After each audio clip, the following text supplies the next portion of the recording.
Islamic आतंकवाद को सभी सरकारें, मैं किसी पार्टी का नाम नहीं लूंगा, नहीं मैं किसी को विशेष रूप से कोई इंगित करना चाहता हूं, लेकिन सभी सरकारें इस्लामिक जिहादी आतंकवादियों से इसलिए डर रही हैं कि आज मुसलमानों ने अपनी जनसंख्या इस तरह से बढ़ा दी है इस देश पर कि लोग आज ये सोचने लगे हैं कि यदि हम इनके खिलाफ गए तो हो सकता है ये हमें वोट ना दे, और ये हमें वोट नहीं देंगे तो हम फिर सत्ता में नहीं आएंगे।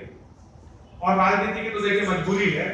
आप अगर भारत के इतिहास का अध्ययन करें तो मानसिंह ने अपनी बुआ, सगी बहन, सगी बेटी अकबर को दी, और फिर अकबर के हाथ से जहर खाकर बहुत जल्दी मृत्यु को राजा मानसिंह प्राप्त हुए।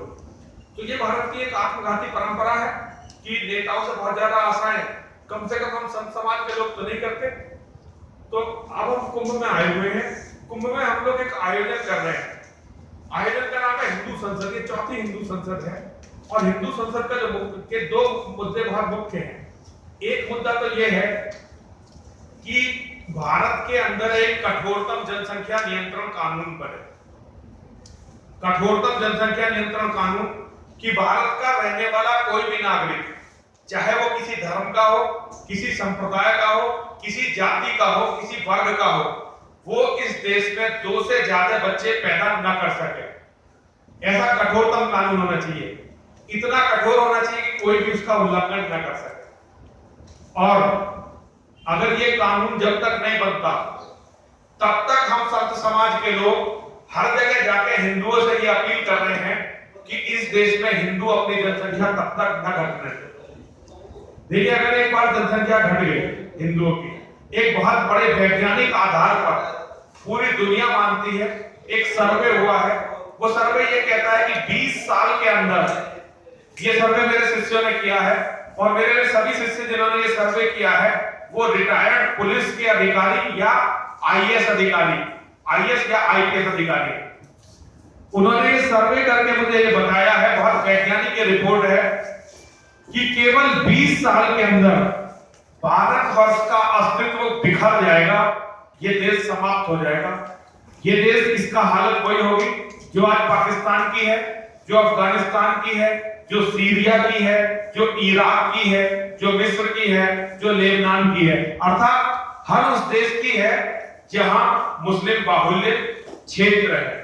भारत जब तक हिंदू बाहुल्य है केवल तभी तक लोकतांत्रिक देश है। यदि ये हिंदू बाहुल्य नहीं रहेगा तो ये देश लोकतांत्रिक भी नहीं रहेगा। तो आप सभी से निवेदन है कि आप हमारी ये बात जनता तक पहुंचाएं, हमें सहयोग दें। और एक बहुत दूसरा जो मुद्दा है, दूसरा मुद्दा बहुत अहम है।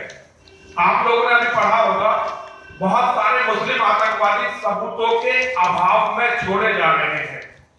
रोज खबर आती है कि ये कुछ विस्फोट के आतंकवादी थे, कई साल जेल में रहे और छोड़ दिए गए क्योंकि कोई सबूत ही नहीं मिला।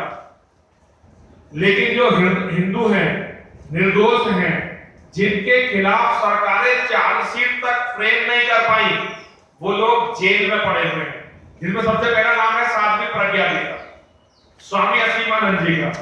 मैं मध्य प्रदेश के सभी जागरूक पत्रकारों से, ये नहीं कि पक्ष लेने के लिए कह रहा हूं, लेकिन आप लोगों से निवेदन करता हूं कि सत्य और न्याय की इस लड़ाई में आप लोग हमारा साथ दीजिए। देखिए, सोनिया गांधी की सरकार थी, वो विदेशी औरत इस देश में हिंदुओं को समाप्त करना चाहती थी और उसने अपनी पूरी ताकत लगाई। साध्वी प्रज्ञा स्वामी असीमानंद जी, हमारे जगत गुरु शंकराचार्य जी को पकड़कर उसने ये सिद्ध करने का प्रयास किया कि हिंदू भी आतंकवादी होता है, जबकि ऐसा था नहीं। चिदंबरम ने पूरा जाल बिछाया, हमारे संत जेल में डाले गए, हमारे सिपाही डीजी बंजारा जैसे सिपाही, कर्नल पुरोहित जैसे सिपाही बिल्कुल बेगुनाह होते हुए जेल में डाले गए। ये एक विदेशी औरत ने किया जिसका उद्देश्य भारत को कुचलना और यहाँ हिंदुओं को समाप्त करना था।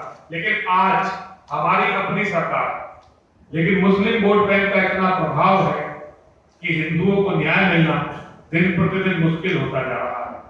मैं आप लोगों से निवेदन करता हूं कि आप लोग इसमें हमारा सहयोग करें और हमारा साथ दें।